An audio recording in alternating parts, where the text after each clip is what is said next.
Hey guys, it is Friday here in West Virginia, and it is time for us to do our Free It Friday. And we have three big cars for you guys from Autoworld, two wagons and a caddy.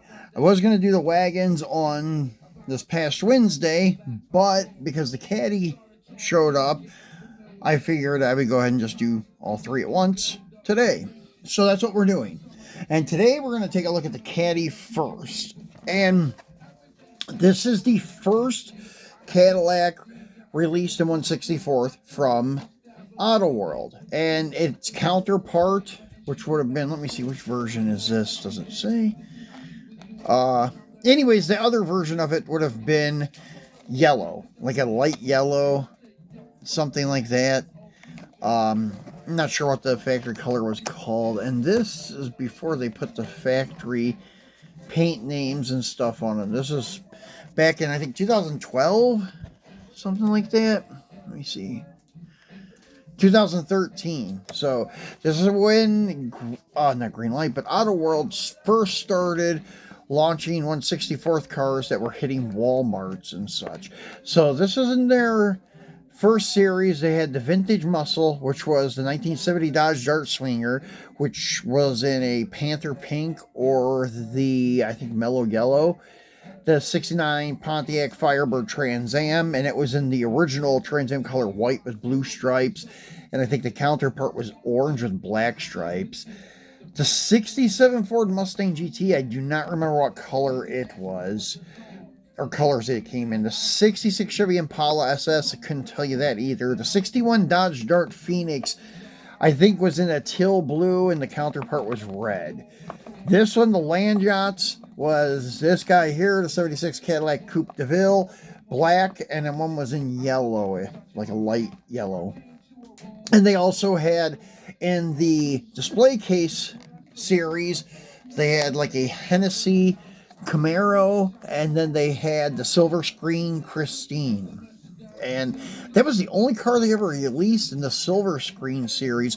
I wish they would have done car. I wish somebody would do car. And I don't know, your younger guys that are probably, say, 30 and younger probably won't remember this movie, but Corvette Summer with Luke Skywalker in it, Mark Hamill, I think it is. That casting needs to be done too. That was a wild looking car. But anyways, back to this caddy. So what this caddy is going to be in my collection, this is probably the only Cadillac that's going to pop in my collection unless it's a hearse. I do have a 63 Cadillac hearse in my collection, and I wouldn't mind getting a couple more of those from Hot Wheels 100%. Let's go ahead and get this out of the package and look at him. And this is when they still give you the collector box. Well, this is the beginning of Autoworld. And they gave you the collector box, which is really a cool item to have, especially for storage and even just display. They look cool because some people display them in like bigger brick rods where you can hold the box and the car, or they will just put the car in a brick rod and then set it on top of the box, something like that. But the box is a really cool piece to have. Kind of sad that they done away with that. I think it was in, I don't know, 2019, something like that. But anyways, this car is going to be Darnell's Cadillac in my collection. Now, the hood opens on this thing, but it's like the Buick Wagons, and I'll show you. It only goes up that far because of having a side lip on it. They bottom out in the corner of the fender near the A-pillar, so they can only lift so far.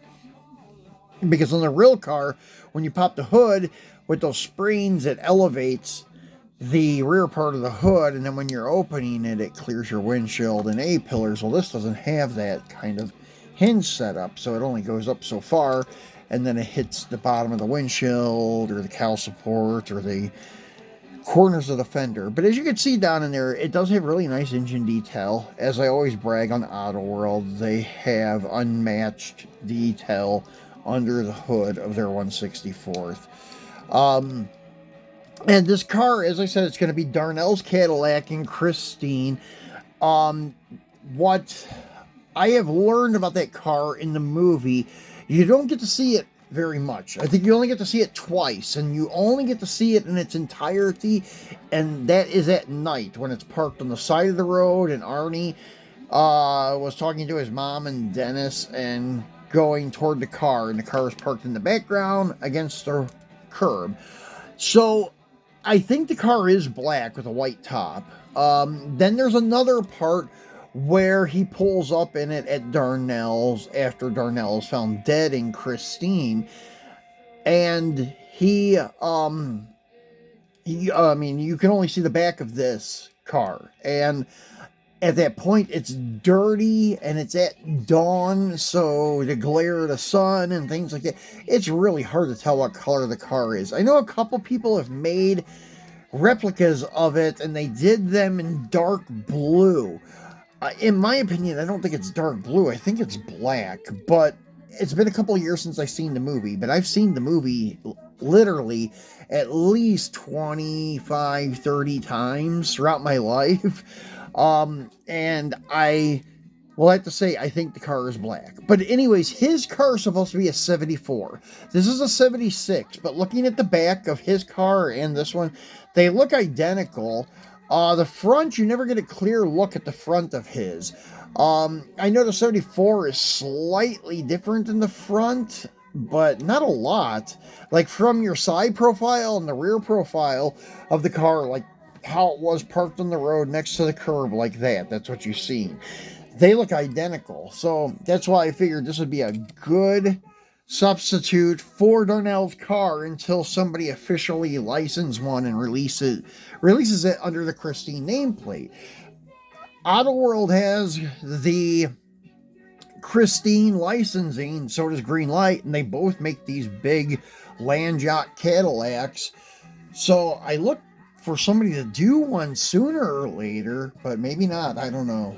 But since Greenlight went through the trouble of even doing the Detective 77 Plymouth Fury that we took a look at a couple of weeks ago, I would say that they would want to launch Darnell's Cadillac. And I want to find maybe the Volvo from any manufacturer, and if I have to detail it up a little bit more, like Arnie's mom and dad's orange one that was parked in the garage. That's about the only other car that I can say that pops up that is like memorable from the movie. So anyways, that's it on the Caddy. Very cool car, as you can see, with the front end details beautifully done, with the grille, headlights, tail lights. Even though all of this is painted or they're tampos, it's still a very, very nice detail from Autoworld. This is like one of the cars that I would say isn't one that I really like in real life, but when I seen it at Walmart back in 2013, I was like, wow, that thing is awesome. And I bought it, but since then got rid of it and stuff. That was actually one of the cars I did find an ultra red of, but I ended up getting rid of it too. But I'm glad they had the black one back and put it in my collection of Christine cars. So moving along to the Buick Wagon. I have one that is one of 4,400 and one of 4,800. So we'll go with the one of 4,400. And this isn't the hard one to find. The one of the 4,800 is the hard one to find, and I don't know why. This car here is really cool looking. I like the one solid color wagons. The wood grain is cool too, but this I like more, and just having one solid color without the wood sides and such. But the wooden sides kind of make me remember childhood with my parents having like the old Oldsmobile and Chevy station wagons with the third row seat that faced out the back. Those were cool and fun when I was a kid. So anyways, this does have the fun facts, and it does have the color. It's burgundy poly, and this says this is a brand new casting for 2018. This actual car measured 19 feet and 4 inches in length. In true 1/64 scale, this die cast is 3.61 inches long. And this is the only one that does not fit in my display cases that I have. The single ones I get from China, they're actually really nice cases. They hold 8 cars, and they can usually accommodate every single car I have except for this one. This one you have to set it in an angle. They'll fit, but you have to put them caddy corner at the angle. So let's get him out and take a look at him. And this, yeah, I'll go over the back of it with you, but that's Muscle Wagons, 1974 Buick Estate Wagon, new tool. I think the counterpart to this is the green, like it's the ugly green. I call it puke green or pea green. And it's a solid color too with no wood grain. I think that's the counterpart because I believe it's a 74. And then they had the luxury cruisers, the 67 Cadillac Eldorado, which is also another beautiful Cadillac from Autoworld. Then you have your vintage muscle, which you had a 62 Chevy Impala hardtop, a 66 Olds 442, a 67 Ford Mustang GT, and the 64 Pontiac Grand Prix. And this was release 3 of 2018. So once again, nicely done. Really like this casting. My favorite wagon by them, though, by far, hands down, is the 69 Chevy. See, this is the same thing as the Caddy. Only opened so far because of that ridge or lip of the side of the hood. It's the back part of the fender, but once again, you can see that under the hood is very, very nicely done. I mean, everything is in there. You have like your radiator, core support, your fan shroud. You can see your hose, snorkel air cleaner. They do a beautiful job on these. And the 74 through 76 that they release, really there isn't much difference on them. Just the front ends are a little different. The 76 has a front end that kind of looks like the Cadillac. It has a big, big open grill. And the 75 has a little bit bigger grill than this, but that's it. And the 76 has squared headlights and flat. They don't look like the round ones in a square bezel. The tail lights on all of them, I believe, are the same. And this has a cool plate. Yeah, and I do remember this because the green one had the same thing. Head west on the rear, but the front says head east. That's the only time that I've ever noticed them do two different plates on the same car. And the green one is just like this. So yeah, that is its counterpart. The green one has the same plate. So our last one for today is probably the hardest Buick wagon to find, in my opinion, going by how many are available on eBay and how much people want for the thing. You would think that it would be like a 1 of 1,500, but it's not. It's 1 of 4,800. It is the pastel yellow colored one. Actually, it's the same color yellow almost as the counterpart to this Cadillac I was trying to explain to you guys earlier. And it is called Sand Beige. This is a brand new casting for 2018. This is currently Autoworld's largest true 1/64th casting, weighing 2.6 ounces and 3.62 inches long. And this is a 75. And as you can see, as I mentioned, the grill is just a little bit bigger. That's the only difference. Let's get it out and take a look at it in just a second. But this was release 4 of 2018. And then you had the 75 Buick wagon. Then your 62 Chevy convertible, 65 Ford GT40, a 72 Ford Mustang Mach 1, a 69 Pontiac Firebird, and the 76 Cadillac Coupe Deville D'Elegance comes up again in this series. So that one is just a little bit fancier. I think it's got the wire wheel style hubcaps and a little more trim and maybe a cushier interior. The Elegance is over the regular Coupe Deville, because I think this one is just it's just a regular Coupe Deville, not the Elegance. But anyways, back to this Buick wagon. This thing's nice looking. I like the color combo on it. I've always liked this pale yellow on like 70s cars. It's kind of just a trendy color for back in the 70s. And it has like a brown tan color interior, wood grain sides and such. And let's look at the back of them.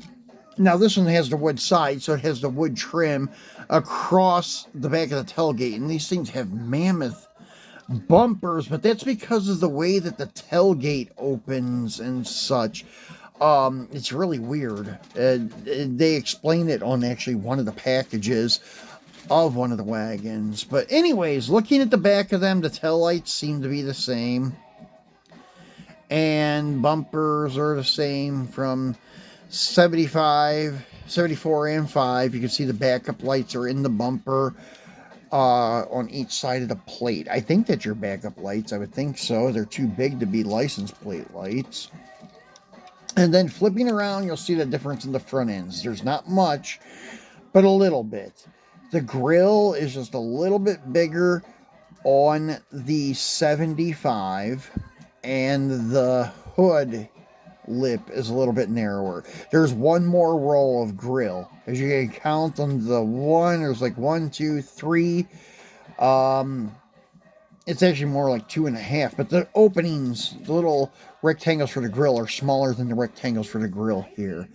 But that's it. That's the only difference. And the headlight bezels are slightly different too.